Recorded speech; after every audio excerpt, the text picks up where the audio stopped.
একজন স্বামী বরাবরই সে বাহিরে অফিসিয়াল কাজ করেন। সে অফিস থেকে এসেই বেডের উপরে কাপড় চোপড় রেখে দেন। বেডের উপর কাপড় চোপড় রেখে দেওয়ার পর স্ত্রী প্রতিদিনই যেন রেগে যায়, তুমি বাহির থেকে এসে কাপড় চোপড় কেন বেডের উপরে রেখে দাও।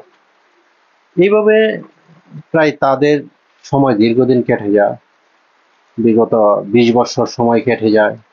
তার স্বামী বাহির থেকে এসেই তার অভ্যাস হলো যে কাপড় রেখে দিতে হবে বেডের উপর। যেন প্রতিনিয়তই যেন তার স্ত্রী তার প্রতি রেগে যাওয়ার কারণই হচ্ছে শুধু ময়লা কাপড় দিয়ে বেডের উপরে রেখে দেওয়া কারণেই তার স্ত্রী রেগে যায়। আর স্বামী বাহির থেকে এসে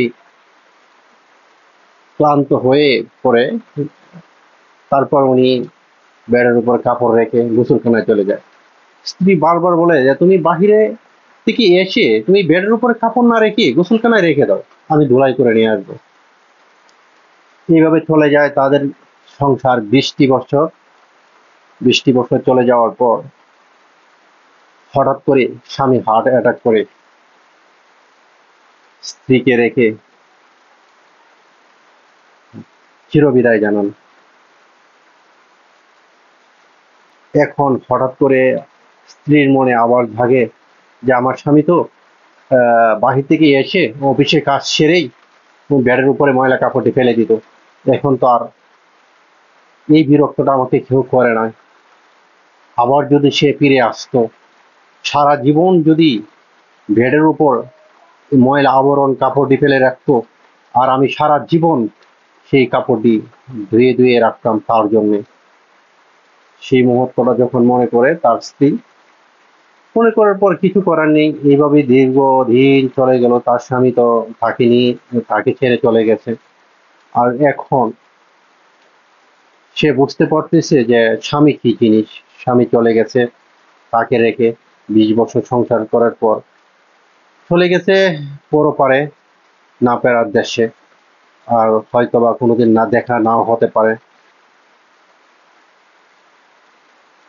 এখন তার 2 কন্যা সন্তান নিয়ে সে বেঁচে আছে। সে বারবার বলে যে তোমার বাবা যদি আবার ফিরে আসতো, আর সারা জীবন ময়লার কাপড় এই বেডের উপরে রেখে দিত, আর আমি সারা জীবনেই এই বেড ময়লার কাপড় এই বেড থেকে নিয়ে নিয়ে আমি ধোলাই করতাম। আহা, আমি কেন আগে বুঝলাম না যে আমি কেন তাকে বারবার বিরক্ত করেছি। আমি সেই উদাহরণটি আজকে বলতে চাই। আমার এমন কিছু বোনেরা আছে যে স্বামী যদি একটু ময়লা কাপড় চোপড় রেখে দেয় বেডের উপর, একটু রাগান্বিত হয়ে যায়। স্বামী যদি একটু কিছু বিরক্তকর কাজ করে রাগান্বিত হয়ে যায়। আর থাকলে কাছি আড়াইলে দা, যখন থাকবে না তখনই বুঝবে যে পৃথিবীটা কত কঠিন, পৃথিবীটা কত ভয়ঙ্কর, পৃথিবীটা কত নিষ্ঠুর। আর স্বামীহারা যারা আছেন তারাই বোঝেন। সবাইকে ধন্যবাদ।